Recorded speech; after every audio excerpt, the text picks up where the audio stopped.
In this episode of GRXcerpts, the MOVEit breach fallout continues. LastPass reflections and regrets, and updates to NIST SP 800-171, starting now.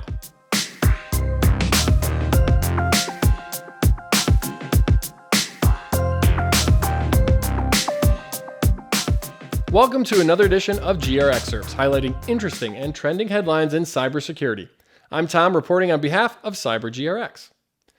Topping our headlines is the MOVEit breach and news of a third critical SQL injection flaw in roughly a month. This latest vulnerability could allow an unauthenticated attacker to submit a crafted payload to a MOVEit Transfer application endpoint, which could result in modification and disclosure of MOVEit database content, as noted in a Progress Software advisory. Progress Software first disclosed the breach of its MOVEit managed file transfer software on May 31st.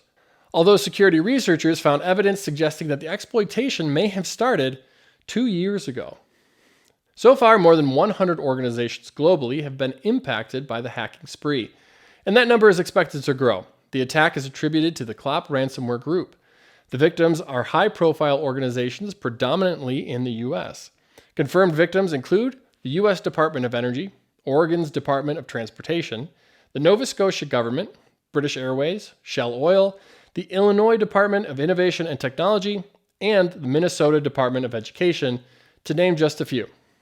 Victims have been instructed to contact the Clop group and begin ransom negotiations. And if history repeats itself, the Clop group has been known to demand multi-million-dollar payments. If an organization does not pay, Clop has threatened to name, shame, and leak the targeted organization's data on the dark web.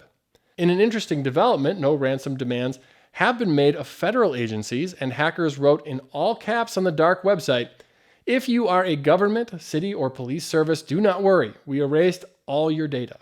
You do not need to contact us. We have no interest in exposing such information."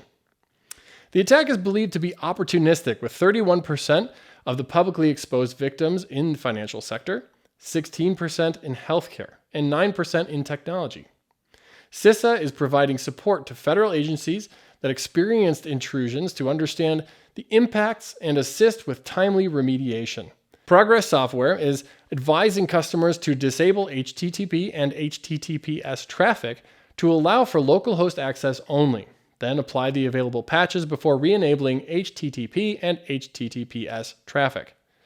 And the U.S. State Department is offering a $10 million bounty on the Clop gang or any other malicious cyber actors under the control of foreign government targeting U.S. critical infrastructure.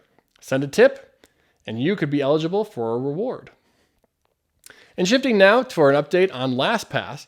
So far this year has been a quiet period for the company, and CEO Karim Touba is now publicly reflecting and sharing his regrets over the 2022 high-profile security incident. Last August, attackers breached the password manager system, stealing portions of its source code and some proprietary technical information. Initially, it was reported that threat actors did not access the data of LastPass's 33 million registered users. However, months later, LastPass revealed that a cloud-based backup of all customer vault data, including encrypted passwords, usernames, and form-filled data, was stolen. Master passwords, which are not stored or maintained by LastPass, were not compromised, the saving grace that prevented a full-blown catastrophe. So what were the lessons learned from the incident? Touba told Cybersecurity Dive in a phone interview that LastPass got the transparency piece right, but should have shared information more quickly and not waited until all the incident information was pieced together. LastPass hasn't observed any malicious activity since late October 2022, nor are they aware of any customers that experienced a follow-on compromise due to the stolen data. However, LastPass is still picking up the pieces from lost business and a tarnished reputation. Accordingly, Touba has been on a listening tour, trying to earn back customer trust, promising to be more transparent going forward. And finally, NIST released a proposal to update the information security controls outlined in SP 800-171. NIST SP 800-171 was first published in 2015 and outlines the technical, physical, and administrative security controls private sector companies should implement and maintain to protect certain types of government information. Due to the flexible approach to information security, NIST SP 800-171 has become a key cybersecurity standard for businesses of all kinds. Now, with a notable surge in attacks and increased impact on both private and public companies, it's time to evolve the framework. The proposed updates to SP 800-171 primarily aim to enhance the alignment of security controls with other NIST guidelines relevant to the federal government. Additionally, the changes will provide more detailed descriptions of the controls, eliminating ambiguity and promoting more effective implementation.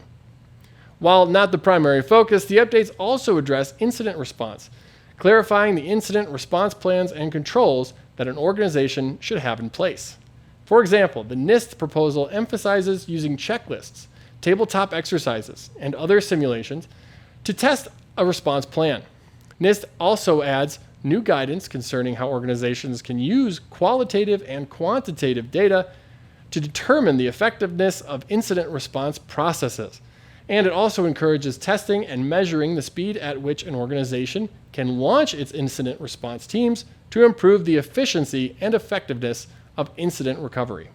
NIST is currently accepting feedback on the proposed updates. The deadline to submit your comments is July 14th. And that's it for our final edition of GRXcerpts. Thank you for your viewership and support. For more cybersecurity and risk management content, please visit cybergrx.com. I'm Tom, reporting on behalf of CyberGRX, the risk management platform that helps you pinpoint, measure, and prioritize your third-party cyber risks so you can plan appropriately and sleep soundly.